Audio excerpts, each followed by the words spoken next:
ఇక కర్కాటక రాశి వారి యొక్క ఫలితాలు. అయితే ఈ వారం మీ గోచార గ్రహగతులు చూసుకున్నట్లయితే కనుక చాలా అనుకూలమైనటువంటి వాతావరణం కనపడుతోంది కాబట్టి చక్కగా కాలాన్ని వినియోగించుకోండి. ముఖ్యంగా ఎవరైతే క్రియేటివ్‌గా, గొప్పగా, ఉన్నతంగా ఆలోచించాలనుకుంటారో, ఏదైనా కొత్తగా ఏదైనా ప్రయత్నం చేయాలనుకుంటారో, ఏదైనా ప్రయోగం చేయాలనుకుంటారో అలాంటి వాళ్ళందరికీ కూడా ఈ వారం విజయం కనపడుతోంది.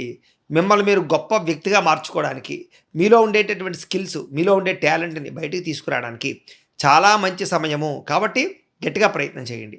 సామాజిక మాధ్యమాల ద్వారా, సోషల్ మీడియా ద్వారా చాలా మంచి పేరు ప్రఖ్యాతలు తెచ్చుకునే అవకాశాలు ఉన్నాయి కాబట్టి కొత్తగా ఏదైనా ఛానల్స్ పెట్టాలనుకున్నా, ఉన్న దాంట్లో అభివృద్ధికి వెళ్ళాలనుకున్నా, తద్వారా ఏదైనా వృద్ధిని సాధించాలనుకున్నా ఈ వారం మీకు బాగా కలిసొస్తుంది.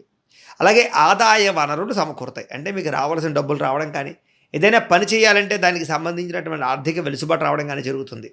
ఉద్యోగాలు చేసే వాళ్ళందరూ కూడా బోనస్‌లు గానీ, ప్రమోషన్‌లు గానీ ఖచ్చితంగా పొందుకునే అవకాశాలు కనపడుతున్నాయి.